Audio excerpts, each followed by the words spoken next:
Is that $3,000 bounty on the shark in cash or check? I don't think that's funny at all. My husband was head of the Chamber of Commerce at the time, and the original people from the West Coast were scouting out places where they could film.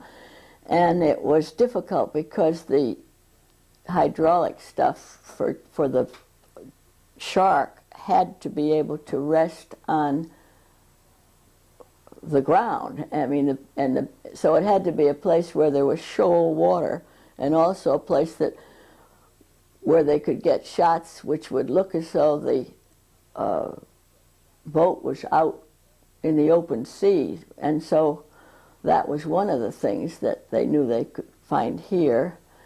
Danny took him over to Chappaquiddick but they didn't want to. In those days, you had to do dailies, and they had to shoot the film and send it to Boston to be developed before they could really see what they had. Now, they can tell as they shoot what they're getting, but they couldn't then. So Chappaquiddick would have been too. And also, they couldn't get the big generators and all those things over. You know, they're huge, those things they have to have, power sources. So Chappie was out. But anyway, they were happy. And Danny, of course, was very anxious that they come here. And so they decided on the Vineyard. And then when they first came, they asked him, who did he get to, who was on the island that would socially manage a party. And he said, well, I mean, Vineyard was quite a lot different then. It was not so open, particularly in the winter. And he said, well, if I have anything that I need done that way, I ask my wife to do it. And so they said, well, would your wife be interested in arranging a party for us? And he said he was sure I would. And what they wanted was to meet with the selectmen and the police chiefs and the sheriffs, the Coast Guard, anybody on the island who would be in a position of authority where they would have to apply for permits and traffic and help and that kind of thing. So I arranged a little cocktail party for them in the Kelly House then, and got all the people that they wanted. And that's where Judy got into the thing, because while she was, of course their wives came with them to the party, and she asked Tom, he was the assistant to the managing at the time. Anyway, he asked her if she asked him if she could help with local casting, and he had already asked me if I would do it, and so he came to me and he was kind of embarrassed. He said, would you mind sharing this work? And I said no, and I was certainly very glad, because there was more than enough for both of us, as it turned out, and we all three got along very nicely together with Sherry. Sherry Rhodes was in charge of local casting. She'd come from the West Coast, and they don't usually bring local casting people that far. They pick up somebody close by entirely, but Spielberg didn't really want to do this movie, and Sherry told me that they had done Sugarland Express, and Sherry had been part of that team with all of the people who came here, and so Spielberg finally said, well, he would go out over there and do it, but only if he had all the team from Sugarland Express. So that was why Sherry got to the East Coast.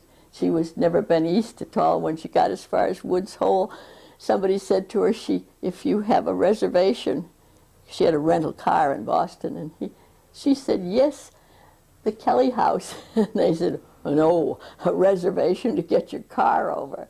And luckily she got over it. She was a lovely person. I still am in contact with Sherry. She's a good friend. But that's how it all started as far as I was concerned. And when Sherry came, she was the next one. I guess the production office people came, and Spielberg maybe was there by that time, but the next one I met was Sherry. And we started right in. She had an office at the Kelly House. We made a whole big, I don't know, a couple of hotel rooms, I guess, and we were able to have people come up and read and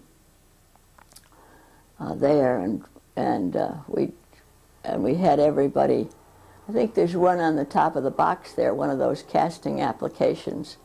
We had everybody fill those out, if possible, bring a picture. If they didn't, well, we took Polaroids and, you know, clamped it to it. So we had packs of, because everybody wanted to get into it, and we did all the casting, except for the principals from the West Coast of the, you know, Lorraine Gary and Scheider and Dreyfus. Those, of course, were cast on the West Coast, but everything else was cast locally. And so that's one reason why I think that it looked so good, was because when we had fishermen, they weren't actors with soft hands.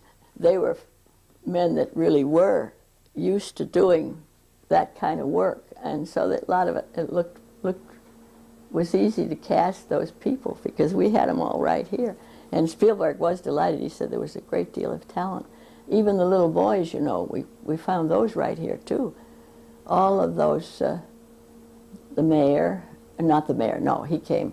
Bob Nevin was a doctor here, as you know.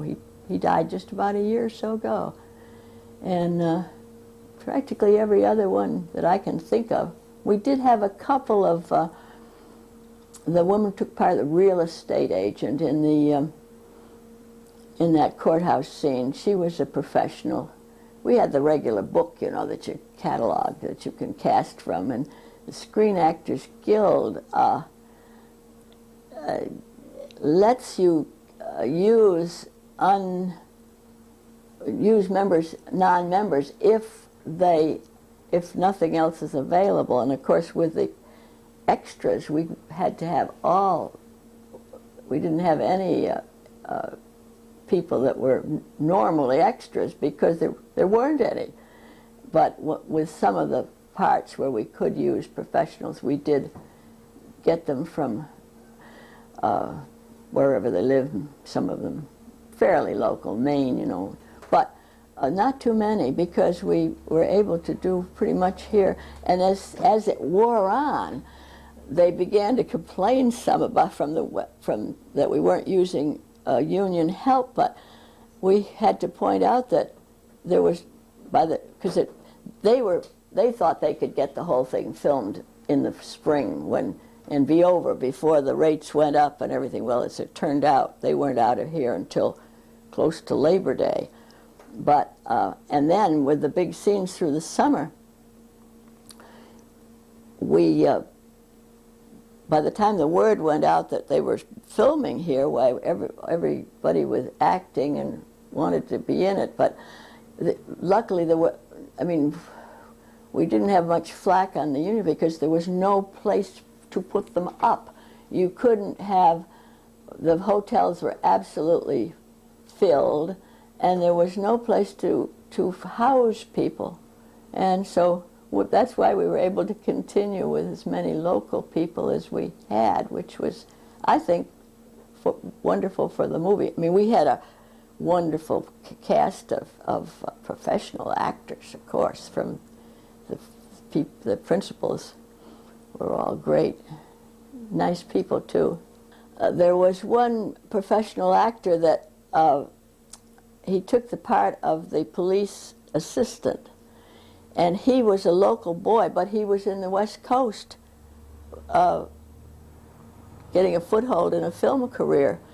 And his grandmother, Mrs. Kronig, the family lived on the island, she got word to Sherry about him, and we thought, well, that was just great, a professional actor that we can, that belonged to the Screen Actors Guild, that we could hire locally, and we did. And of course, he was good. Well, we were in on everything. I mean, we took pictures of the applicants if they didn't bring them, and then we sorted them all out, you know, young men, young women, children, old women, old, you know, so that we could fill it, because it was a big job. There were loads of scenes that had to be filled, and some of them quite specific. And so you had to get, like the Coast Guard, there was the Coast Guard boat. I forget, we had a name for that. The Dawn Patrol, we called it. Or they did. That's what the production people had nicknames for all these different scenes. And that was the Dawn Patrol. And my nephew was in that because we had it cast, and Jared didn't want to be. He just said, oh, yeah, I'll be an extra, you know, on the big beach scene, because he hadn't wanted to particularly get into it. But he was sitting happily out on the beach, reading a book or something and having a normal day at the beach, except he was being paid for it. And Sherry said, Janice, she said, that, I've forgotten his name, if I remember, it wasn't probably a name I even knew, but I knew at the time. She said, he's late again, she said, and they're going to film, I know they're going to film soon and they'll want him. And she said, is Jared still here? Jared here? And I said, yes. She said, well, would he go into that take the place of the Coast Guard scene? Because I said, well, I guess so. She said he'd have to cut his hair, because, you know, he was wearing his hair long. And I said, well, I'll ask him. And so Jared said, okay. Jared was remarked on how fast he worked and what a good job he did. But anyway, Jared is the one that was out in the front with the rifle, if you remember that boat scene where they thought they had the shark, and it turned out those kids with the fake fin going by. But everybody, the numbers that they originally suggested for that beach scene was ridiculous. I said, well, if we get that many people, we'll have to say, go to the nursing home, maternity ward, everywhere, say up and out of bed, out to the beach, because there weren't that many people available. We had but we did have an awful mob in the end, but not anywhere near what they thought they were going to need. It was kind of funny.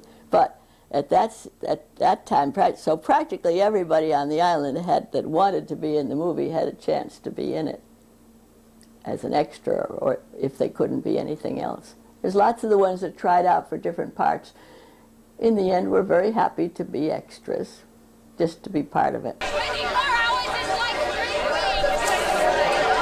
3 weeks.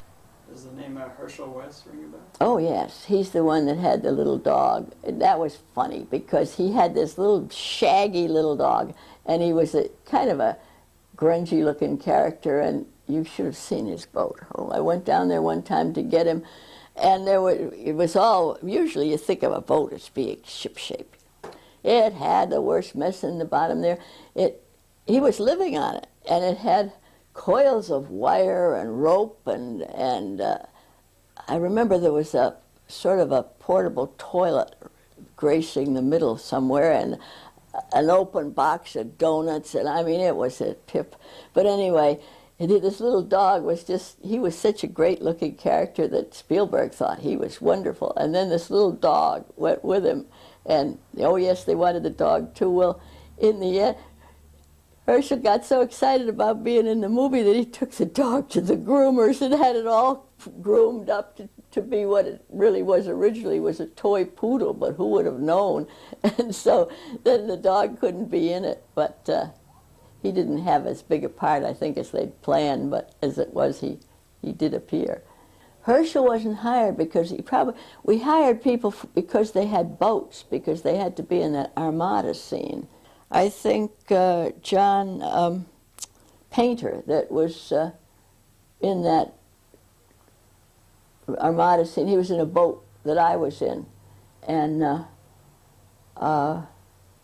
he had done acting, so we used a lot of, they all came. I mean, you know, when actors just like to act.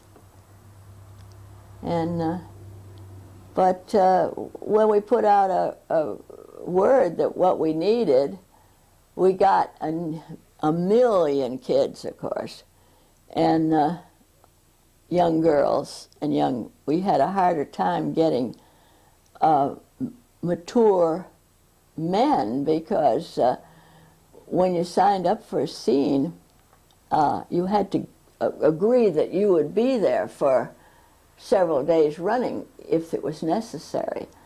And men who had jobs couldn't do that. And so it was harder to get the people that were anywhere from, 25 to 60. And so that was a tough one, but we managed somehow. My daughter was the little girl who was on a raft in the water crying "Mommy" while all of the people swam by. That was supposed to be a little boy. And when I was looking over the scene, I said to Sherry, "We haven't got anybody for that little boy." And Sherry said, "Oh, don't worry about that." She said, "They'll pick somebody up on locate when they're out there." And apparently Spielberg had picked out a lot of little boys, but when he told them that they were supposed to cry "Mommy," he didn't want to do it. And so Steffi had gotten a hold of the raft. She'd been waiting. All the bigger kids got the raft every time we went in the water, but it was so cold. That scene was so cold that they only sent us in shifts. And this was getting on in the season. They'd originally thought they could put people in the water in May. Can you imagine? The Coast Guard finally convinced them that people would only last a couple of minutes. But they did have to go in at the end. It was bitter cold. And we all had brandy. They came to me and poured me and at first when I said to her, "You're going to have to give me another one," I said my hand shook so the brandy shot out of the glass and went up my beach robe. I had a terry cloth beach robe. And but anyway, Steffi bravely went in, and she was so skinny, and she got that raft she'd been waiting for. And so then she was selected. Of course, it didn't matter whether it was a little boy or a little girl. They all looked the same in those days anyway. Most of the boys had long hair. But I remember afterwards I was taking her down to the John, and Spielberg said to her, "You did a very good job," and she was pleased. And she gets residuals to this day from that. One boy, his name was Potter, he tried out for a speaking role, the one that where the boy was right after the opening scene where the girl says, "My name is Chrissy," and she runs in the water, and he later finds pieces of her, got the cop to look for, and forgotten his name. Jonathan Philly. Philly. Well, he tried out, Steve Potter tried out for that part that Jonathan Philly got. And when it came time to find somebody, a boy throwing a stick for a dog, they said, "Oh, that's what's going to be hard." I said, "No problem at all. All you need to get is a black lab, because any black lab will chase a stick." So I called up the vet and said, "Who's got a black lab in Edgartown?" They said, "Well, Potter does it out in Chappie, and somebody else I said, "Well, I'll call them." So Steve, he got the job to throw the stick for his dog, and he'd keep calling her, and so he must be getting residuals to this day for the calling of his dog, just calling his dog. He said, "You had any speaking line that was assigned to you, not the kind of babble that they expect people to do as a group scene of action, in a group scene." But that was another one that kind of was interesting, because it was really the dog that got the part. Gosh, I've forgotten their name. They were both local, and they sort of hit it off. I don't even know if they knew each other, but it was just like they knew how to play, and the script was never. They finally gave up on the script. These guys were so funny by themselves that they let them go, and unfortunately, they couldn't use a great deal of what they had. They were the ones that were on the dock when Dreyfus came and said, "You're overloading your boat," and they said, "Oh, for some little mild obscenity." In those days, we had to be very careful. Even after working on the thing, I knew it was mechanical. They kept that under wraps, so even the people who were working on the thing didn't really see the shark until they actually saw the film, except for the few that were in the scene where the shark was used. And because you know, the shark didn't appear on the beach scene. You just saw the guy's leg, as I remember.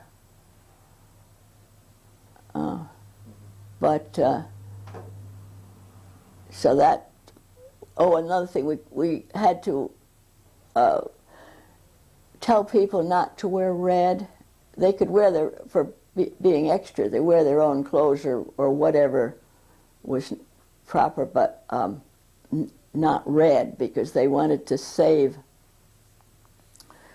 the impact of the blood for the late scenes. It was beautifully, that's why it's a good film, because a great deal of thought went into it. And it's interesting how the Alex Kittner character, yeah, he had red trunks on. Is that kind of like a thing? Like he did? I don't remember that. Yeah. He probably shouldn't have, but anyway. Or maybe that was a plan. Maybe they told him. I don't remember that, because I didn't have anything to do with costume except to tell people and tell them to be sure and return to the wardrobe whatever they were handed out or wore, like a hat or something or some. They didn't, there wasn't any need for real wardrobe in that movie, you see, because everybody was just wearing what they wore. I wore, well, out in the boat, I was wearing didn't even know I was going in the boat. All I knew was Sherry said, "Why don't you two go into that scene?" And we had told people to dress as tourists, some of them as tourists or people that would be working around a dock or something, which everybody had that kind of clothes anyway. So I think Ginny just wore shorts and a tourist sort of outfit, summer clothes, and I wore foul weather gear, which includes the pants and the hooded coat, jacket, and I was carrying a clam rake, and I had my dog with me, and when they first, so I was told to walk diagonally across the dock, and other people had different action they were supposed to do, you know, and so when they said action, why we were, you know, start. Well, I had this Springer Spaniel, and Duke just walked beside me everywhere anyway, so I had no problem. And he walked with me down to the corner of the dock and then came back. And of course, every scene usually be shot 5 or 6 times. After a while, Duke, he just sat down at the start and said, "Well, you're only going to come back here. I'll wait here." I had to actually say, "No, come on," and get him to come with me. But then when they put us in the boats, you're supposed to wear the same, make sure, we cautioned all the extras, of course, to wear exactly the same thing as they'd worn the day before so that the picture would be right. And when they came to me, I said, the boat I was going, I said, "I'm not getting into any boat." I think I had waders on, chest waders. I said, "I am not getting into any boat with chest waders on. I'll drown if you go overboard." And they said, well, it didn't really matter. I could wear, I guess I had some other ones. Something. I just remember that I said anybody with waders on is not going to be allowed to go. We had to really begin to take a little action on some of the stuff because they weren't aware of of things that you do around the water that you're careful of. And Spielberg would give directions, says stop, and the boat, the guy say, "What does he mean stop? Does he think this thing is a car? You can't stop a boat where you are." But it was just a great scene. But we were out there for days. You saw them depart, but you didn't see anything of the action out there much. Have you seen that footage at all? I saw it in the dailies. I saw it when it came back, and it was just marvelous. But I think somebody said they thought it was too funny. a lot of humor in it, you see. And anyway, they had to cut some things somewhere, so that's why my daughter was excited when she saw the scene with me in the boat, because it was a small boat. Oh no, we had to go to the set to check people in every day.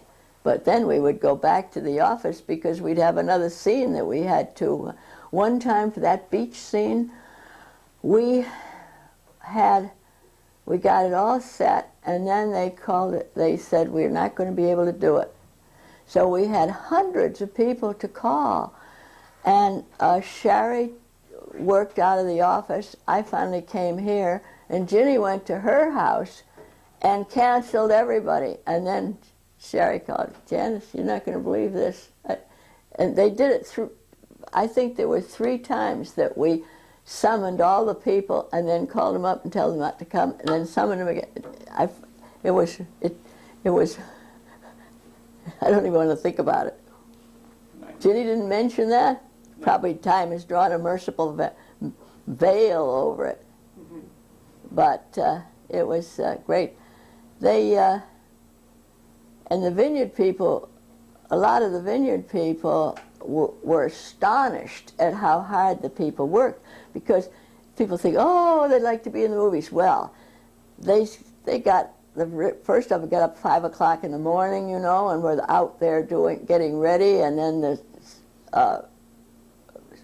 morning shooting, if people were going to go to have makeup, they had to be there about 6 to get through makeup and wardrobe and one thing another, and to take advantage of the daylight hours, because all this was outdoor shooting. So we were at the mercy of the weather, and it had to match.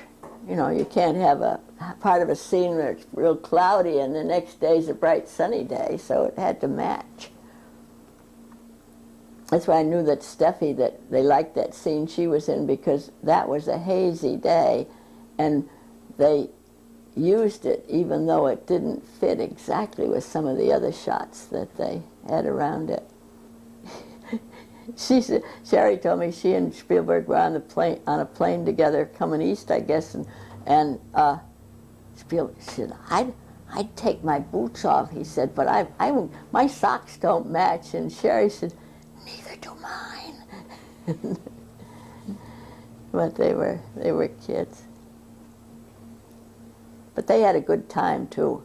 They got pretty tired of not being able to drive. You know, they couldn't drive a car here, because the Teamsters have to be the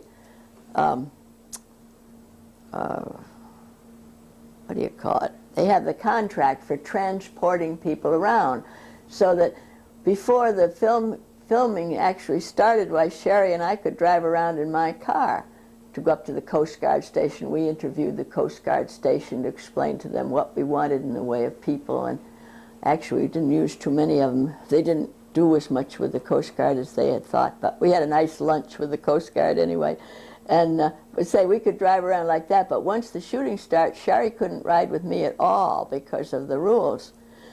Union rules regarding, she had to call for the limousine.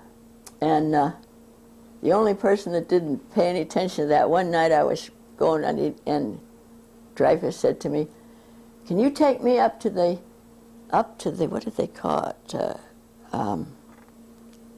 log cabin. He said, can you take me up the log cabin? And I said, well, I can, but I don't belong to the union. And he said, that. And I said to Sherry, how would Dreyfus dare do that? She said, oh, she said, his grandfather's a big shot in the union, Teamsters. And don't know if that was, I'm sure it must have been true, but he was the only one that I ever saw get into a private car. And so for guys that were Spielberg's age, you used to driving a car, you know, it was hard. But a lot of them began to fish, and some of them took up shooting, and, you know, they had some recreation. But boy, they worked very hard, 6 days a week. They didn't film on Sunday unless they absolutely had to, because of course it's not just time and a half, but golden time, because I think they get time and a half for Saturdays, but Sunday double. So that they, needless to say, with the costs that thing was running up, sounds like peanuts today, but it was one of the most expensive film. They almost pulled the plug on it, where they kept getting word from the West Coast, why are you taking so long, and how come, and whatnot. And David Brown came out and looked around, and he could see the problem, that there wasn't anybody goofing off, or it was just hard going with the climate, and they didn't have all the cooperation from the island that they should have had, and the people loved them, but I mean some of the town officials got kind of small town bureaucrat stuff, and some of the people complained about the carpenters were working late at night near where they lived. Well, it wasn't late, you know, but then they didn't want to shut the street off, because they had to shut the street off for the parade. And it was ridiculous, because they'd shut off streets in Manhattan. Look at a movie like Pelham 123 with the subways and everything. They must have had to do an incredible amount of cooperation with the New York. But see, those places know about the importance of attracting the film industry. But here they always talked about, you know, something beside tourism, and but they missed the boat, because they made it difficult for these people, and they didn't come back. Like Jaws 2, they came back and filled the essential scenes with Vineyard scenes that had to be in it, but they took the rest to Florida and shot it down there. And it didn't look as good as far as the sky was concerned either when you got to, but of course it was easier to shoot their boating scenes down there. Up here you have bad weather, and so that was part of what they were trying to avoid. Sometimes we didn't get through until about 11 o'clock at night. It was long hours, but it was fun. Enjoyed it.